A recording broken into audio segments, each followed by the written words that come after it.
Hello friends, nominative absolute के इस video में मैंने ऐसे वाक्यों को लिया है जिनको हम बोलते तो ज़रूर हैं, लेकिन ग्रामेटिकल नॉलेज न होने के कारण या स्ट्रक्चर की सही जानकारी न होने के कारण हम अपने वाक्यों को गलत कर बैठते हैं और कॉम्पिटिटिव एग्ज़ाम की परीक्षाओं में आंसर को हम गलत करके ही आते हैं। वीडियो को मैं शुरू कर रहा हूं और शुरू करने से पहले ही मैं स्पष्ट करना चाहता हूं कि यह वीडियो लंबी है और अगर आपके लिए यह वीडियो उपयोगी लगती है तो इस वीडियो को आप ज़रूर देखें और लगता है कि आपको इसके बारे में जानकारी है या आपके लिए यह वीडियो उपयोगी नहीं है, यूज़फुल नहीं है, कोई भी लाभ देने वाली नहीं है यह वीडियो आपको, तो आप वीडियो को बंद करके अपना कोई उपयोगी काम करें, बेहतर होगा। तो फिलहाल इस वीडियो को शुरू करते हैं और हम नॉमिनेटिव एब्सोल्यूट के बारे में चर्चा करते हैं। सबसे पहले हम एक हिंदी का एग्जाम्पल लेते हैं और उस एग्जाम्पल के माध्यम पर से इस बात को स्पष्ट करने की कोशिश करते हैं। जैसे होता क्या है कि जैसे हम कहें कि अध्यापक कक्षा में मौजूद नहीं था, एक वाक्य हुआ। दूसरा वाक्य क्या हुआ, लड़के शोरगुल कर रहे थे, दो वाक्य हुआ। अब इन दोनों वाक्यों के बारे में समझने की कोशिश करें कि अध्यापक कक्षा में मौजूद नहीं थे। इस वाक्य का सब्जेक्ट है अध्यापक, द टीचर, और जो दूसरा वाक्य है लड़के कक्षा में शोर कर रहे थे, तो इस वाक्य का सब्जेक्ट है लड़के। यानी इन दोनों वाक्यों के अलग अलग सब्जेक्ट्स हैं। तो इन दोनों वाक्यों को हम एक वाक्य में ही जोड़ करके हम कैसे इस दोनों वाक्यों को एक में मिला करके और हम एक ही सिंपल वाक्य बनाएंगे और उस सिंपल वाक्य को बना करके हम जो है अपने वाक्य को सीधे बोल लेंगे। तो फिलहाल अब इसको भी यहीं स्टॉप कर देते हैं, इस वाक्य को भी, और सबसे पहले हम नॉमिनेटिव एब्सोल्यूट की ही चर्चा कर लेते हैं। ध्यान दीजिए, नॉमिनेटिव एब्सोल्यूट जो आपको स्क्रीन पर दिख रहा होगा, उस कर्ता को कहते हैं जो वाक्य में स्वतंत्र होता है। अब अगर बात आप समझते नहीं है कि वाक्य में स्वतंत्र होने का क्या मतलब हुआ, तो आप शायद इस स्ट्रक्चर को नहीं समझ पाएंगे। नॉमिनेटिव एब्सोल्यूट उस कर्ता को कहते हैं जो वाक्य में स्वतंत्र होता है। नॉमिनेटिव मीन्स कर्ता और फिर एब्सोल्यूट मीन्स स्वतंत्र, यानी ऐसा कर्ता जो बिल्कुल ही स्वतंत्र है। अब कौन सा कर्ता स्वतंत्र होगा? द टीचर स्वतंत्र होगा कि द स्टूडेंट्स स्वतंत्र होगा? कक्षा में अध्यापक नहीं था और लड़के शोरगुल कर रहे थे, तो इसमें स्वतंत्र कौन होगा? स्वतंत्र द टीचर होगा। यानी द टीचर क्या है? वह स्वतंत्र है। इन दोनों वाक्यों को जब हम एक में मिला करके बोलेंगे तो द टीचर उस पूरे वाक्य का स्वतंत्र कर्ता हो जाएगा और तब उसी को हम कहेंगे कि जो हमारा द टीचर है वह नॉमिनेटिव एब्सोल्यूट है, स्वतंत्र कर्ता है। यहाँ तक बात मुझे पूरा उम्मीद है कि आपको समझ में आ गया होगा। अब आगे देखें, आप स्क्रीन पर दिख रहे हैं कि नॉमिनेटिव एब्सोल्यूट का प्रयोग वाक्य में पार्टिसिपल से पहले होता है। नॉमिनेटिव एब्सोल्यूट का प्रयोग वाक्य में पार्टिसिपल से पहले होता है। अब पार्टिसिपल क्या होगा? पार्टिसिपल जब हम ऐसे वाक्यों को जो मैंने हिंदी वाक्य लिया, जब हम इनको जोड़ेंगे एक वाक्य में बोलेंगे, तो जो नॉमिनेटिव एब्सोल्यूट होगा द टीचर, जो काम पहले है उसी को हम नॉमिनेटिव एब्सोल्यूट बनाते हैं, जो काम पहले हुआ है। तो उसके बाद हम पार्टिसिपल का यूज करेंगे। उसमें चाहे बीइंग का यूज कर लेते हैं या हैविंग और प्लस वर्ब की थर्ड फॉर्म का यूज कर लेते हैं या बीइंग के साथ जेरंड का यूज कर लेते हैं। अब आगे बातें क्लियर होंगी। तो सबसे पहले यह हो गया पार्टिसिपल का यूज के बारे में। अब आगे चलें। ऐसे कर्ता का प्रभाव, यानी जो नॉमिनेटिव एब्सोल्यूट सब्जेक्ट बनेगा, कर्ता बनेगा, ऐसे कर्ता का प्रभाव वाक्य के वर्ब पर नहीं पड़ता है। यह किसी फाइनाइट वर्ब का न तो कर्ता होता है न तो कर्म होता है। जैसे एग्जाम्पल हमने लिया द टीचर, तो द टीचर जो नॉमिनेटिव एब्सोल्यूट है, वह कर्ता जो आगे कक्षा में लड़के शोर कर रहे थे, तो उस वाक्य के पर कोई प्रभाव नहीं डालेगा। यह नॉमिनेटिव एब्सोल्यूट जो होगा, ऐसे कर्ता का प्रभाव वाक्य का जो मेन वर्ब है उस वर्ब पर नहीं पड़ता है। और फिर यह नॉमिनेटिव एब्सोल्यूट किसी उस फाइनाइट वर्ब का न तो कर्ता होता है और न तो कर्म होता है। न तो वह सब्जेक्ट का काम करेगा और न तो वह ऑब्जेक्ट का काम करेगा। अब आगे चलते हैं। नॉमिनेटिव एब्सोल्यूट का प्रयोग हम तब करते हैं जब प्रत्येक वाक्य का सब्जेक्ट अलग अलग होता है, जैसा कि अभी मैंने कहा है। The teacher was absent, teacher अनुपस्थित था, इस वाक्य का एक अलग सब्जेक्ट है the teacher. The students were making a noise, लड़के कक्षा में शोरगुल कर रहे थे, तो इस वाक्य का सब्जेक्ट जो है क्या है, द स्टूडेंट्स है। यानी इन दोनों वाक्यों के कर्ता अलग अलग होंगे। तो नॉमिनेटिव एब्सोल्यूट का हम प्रयोग तभी करते हैं जब प्रत्येक वाक्य का सब्जेक्ट अलग अलग होता है। अब थोड़ा हम पुनः आगे बढ़ते हैं। नॉमिनेटिव एब्सोल्यूट वाक्य का एक अलग भाग होता है जो स्वतंत्र स्थिति को दर्शाता है। बात को समझें, नॉमिनेटिव एब्सोल्यूट वाक्य का एक अलग भाग होता है जो स्वतंत्र स्थिति में होता है। मतलब वही कि यह कर्ता किसी फाइनाइट वर्ब का न तो सब्जेक्ट होता है न तो ऑब्जेक्ट होता है। अर्थात नॉमिनेटिव एब्सोल्यूट में संज्ञा, नाउन या प्रोनाउन सर्वनाम के साथ कृदंत पार्टिसिपल का प्रयोग होता है, जैसा कि अभी ऊपर मैंने बताया है। नॉमिनेटिव एब्सोल्यूट में संज्ञा या प्रोनाउन के साथ कृदंत जिसको हम पार्टिसिपल कहते हैं का प्रयोग होता है, परंतु अर्थ में उससे जुड़ा हुआ भी रहता है। परंतु अर्थ में उससे जुड़ा हुआ रहेगा, क्योंकि दोनों वाक्यों को जब हम एक में जोड़ करके बनाएंगे तो यह नॉमिनेटिव एब्सोल्यूट जो नाउन या प्रोनाउन के साथ जुटा हुआ है वह जुट करके कृदंत का प्रयोग होता है परंतु अर्थ में उससे जुटा रहता है। मतलब आगे का जो सेंटेंस उसमें बनता है उससे जुड़ जाता है। अभी आप एग्जाम्पल के माध्यम से समझ जाएंगे। अब हम क्या करेंगे, नाउन या प्रोनाउन। अब इसका हम स्ट्रक्चर देखते हैं कि नाउन प्रोनाउन, यह हो गया नाउन प्रोनाउन। नाउन प्रोनाउन या तो नाउन का यूज होगा या तो नाउन प्रोनाउन का यूज हो जाएगा। नाउन का भी यूज हो सकता है, प्रोनाउन का भी यूज हो सकता है। उसके बाद यहाँ पर बीइंग का यूज करेंगे और बीइंग का यूज करने के बाद वहाँ हैविंग विन का भी यूज हो सकता है, हैविंग का केवल यूज हो सकता है। और उसके बाद पीपी यानी वर्ब की थर्ड फॉर्म भी आ सकती है और एडजेक्टिव भी आ सकता है ज़रूरत के हिसाब से। और फिर वर्ब की थर्ड फॉर्म तो रहेगी ही अगर ऐसा है, और फिर उसके आगे का सेंटेंस हम लिख लेते हैं।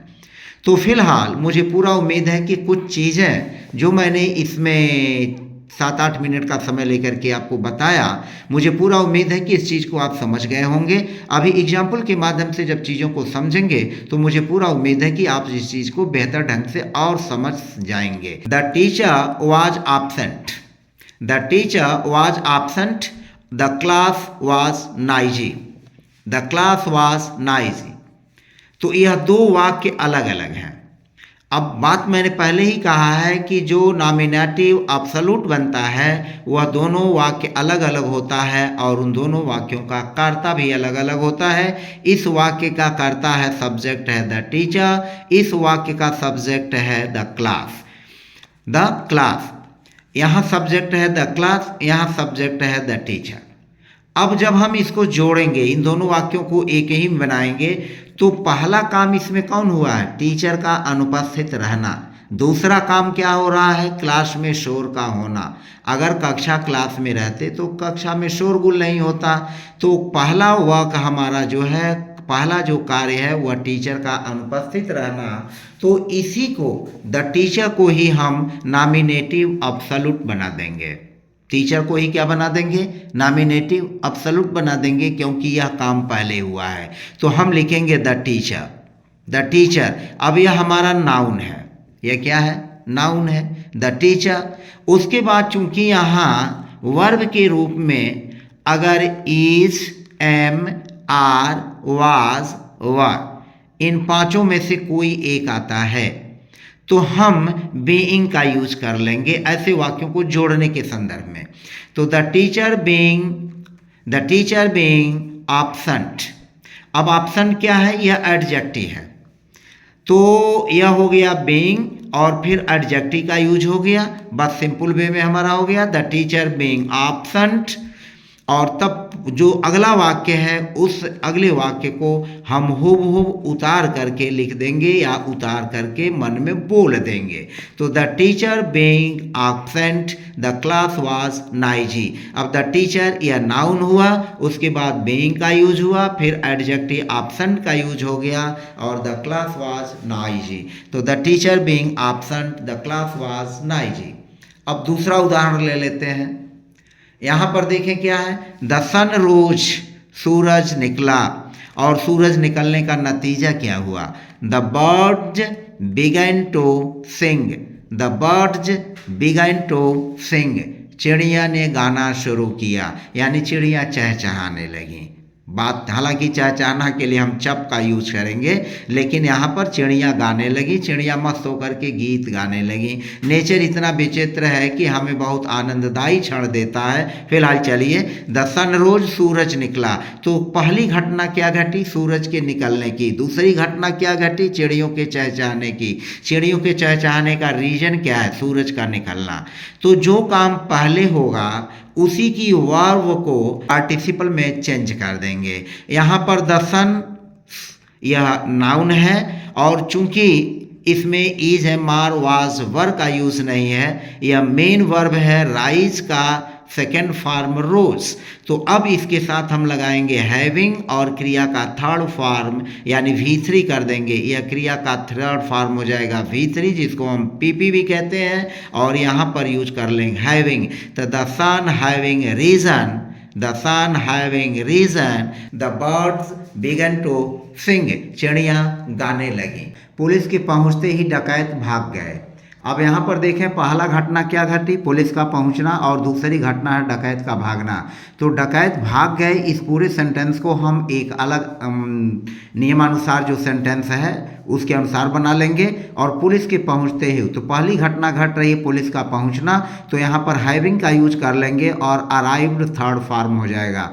तो the police having arrived the dacoits ran away. अब यह डकैत भाग गए, यह पास्ट इंडेफिनिट टेंस का वाक्य है, तो हम इसको ऐसे ही लिख लेंगे। और द पुलिस, उसके बाद हैविंग का यूज करेंगे और हैविंग के बाद वर्ब की थर्ड फॉर्म अराइव्ड का यूज कर लेंगे। फिल्म दिलचस्प होने के कारण सभी ने इसे बहुत पसंद किया। अब पहली घटना घट रही फिल्म का दिलचस्प होना, दूसरी घटना घट रही सभी ने इसे बहुत पसंद किया। तो फिल्म लिखेंगे द मूवी, और फिर है यहाँ पर दिलचस्प होने के कारण, तो बीइंग इंटरेस्टिंग, बीइंग इंटरेस्टिंग। तो यहाँ पर बीइंग का यूज कर लेंगे और इंटरेस्टिंग का यूज कर लेंगे। यह जो हो जाएगा जेरंड, यह जेरंड बनाया गया है। तो the movie being interesting all enjoyed it very much, all enjoyed it very much. यहाँ पर देखें शिक्षक अनुपस्थित था, द टीचर वाज एब्सेंट। तो अब यहाँ वाज सेंस में होने के कारण यहाँ पर बीइंग का यूज करेंगे और एब्सेंट एडजेक्टिव हो जाएगा। तो हमारा नाउन के रूप में क्या हुआ? The teacher. तो द टीचर बीइंग एब्सेंट, छात्रों ने काम नहीं किया। The students didn't work, the students didn't work. सूरज के उगते ही पक्षी उड़ने लगे, यानी सूरज का उगना हुआ कि पक्षियों का उड़ना हुआ। तो यहाँ पर हो जाएगा सूरज उगा, यानी द सन रोज। तो द सन रोज को हम बदल देंगे हैविंग रीजन में। तो the sun having risen, the sun having risen the birds began to fly, पक्षी उड़ने लगे। यह पास्ट इंडेफिनिट टेंस का वाक्य है और इसको हम बना लेंगे the birds began to fly, सूरज के उगते ही पक्षी उड़ने लगे। The sun having risen the birds began to fly, पक्षी उड़ने लगे। आगे देखें, कप्तान के मारे जाने पर सेना भाग गई, यानी कप्तान का मारा जाना पहली घटना, सेना का भाग जाना बाद की घटना। तो जो पहली घटना घटी है उसके ही हम वर्ब को पार्टिसिपल बना देंगे। और चूंकि यह वाक्य कप्तान स्वयं नहीं मरा बल्कि कप्तान को मारा गया, तो यह वाक्य पैसिव वॉइस में बनेगा और तब लिखेंगे the captain having been killed, the captain having been killed the army fled, the captain having been killed the army fled. सेना भाग गई, यह पास्ट इंडेफिनिट टेंस का वाक्य है। नाटक खत्म होते ही सभी मैदान छोड़कर चले गए, नाटक खत्म होते ही सभी मैदान छोड़कर चले गए। तो अब यहाँ देखें, नाटक का समाप्त होना पहली घटना है, बाद की घटना है सभी मैदान छोड़कर चले गए। तो यहाँ पर नाटक का खत्म होना, तो द प्ले, नाटक, बीइंग वे हो गया, यहाँ पर एक छूटा हुआ है ओवर, यहाँ पर ओवर का यूज कर लेंगे। The play being over, the play being over, all left the field, all left the field. तो नाटक खत्म होते ही सभी मैदान छोड़कर चले गए। The play being over, all left the field, all left the field. घंटी बजने के बाद, यानी घंटी बज गई, पहला काम हुआ। दूसरा काम हुआ, मंदिर बंद हो गया। तो घंटी बजने का, तो द बेल यह पहला सब्जेक्ट है और यह नाउन है, और हैविंग का यूज करते हुए क्रिया का थर्ड फॉर्म रंग यूज कर लेंगे। रिंग, फिर रंग, फिर रंग। तो द बेल हैविंग रंग, द बेल हैविंग रंग। तो हैविंग का यूज करेंगे और हैविंग के बाद वर्ब का थर्ड फॉर्म यानी पास्ट पार्टिसिपल का यूज करेंगे वर्ब का। तो द बेल हैविंग रंग, द टेम्पल क्लोज्ड, बहुत घना होने के कारण खिलाड़ी रास्ता न देख सके। तो यहाँ पर कोहरा यह हो जाएगा द फॉग, बहुत घना होने के कारण, the fog being very dense, the fog being very dense, खिलाड़ी रास्ता न देख सके। तो the player could not see the way through the fog, the player. समय समाप्त होने पर हमने बात करना शुरू कर दिया, तो इसको लिखेंगे समय समाप्त होने पर। तो the time being up, the time being up, हमने बात करना शुरू कर दिया। We began talking, the time being up, we began talking, हमने मौसम ठंडा होने के कारण, यह एक अलग वाक्य है, हम अंदर रहे एक अलग वाक्य है, दोनों का सब्जेक्ट अलग अलग है। इसका सब्जेक्ट मौसम है, इसका सब्जेक्ट हम है। इसको जब जोड़ेंगे तो लिखेंगे the weather being cold, cold हमारा एडजेक्टिव है। The weather being cold, we stayed inside, we stayed inside, the weather being cold, हम अंदर रहे, we stayed inside, we stayed inside. और मुझे पूरा उम्मीद है कि आपने इस वीडियो के माध्यम से इस स्ट्रक्चर को अच्छी तरह से समझा और आप इस तरह के दो अलग अलग टाइप के सेंटेंसेज को, जो एक कार्य हुआ उसके प्रभाव के कारण जो दूसरा कार्य हुआ, तो इस तरह के दोनों वाक्यों को आप बना करके आसानी से बोलने में सक्षम रहेंगे। तो फिलहाल चलते चलते रिक्वेस्ट करते हैं कि यदि आप मेरे चैनल पर नए हैं और चैनल पर पहली बार आपने विजिट किया है तो प्रेस बेल आइकन करना न भूलें और सब्सक्राइब बटन दबाना न भूलें। तो फिलहाल मिलते हैं नेक्स्ट वीडियो में।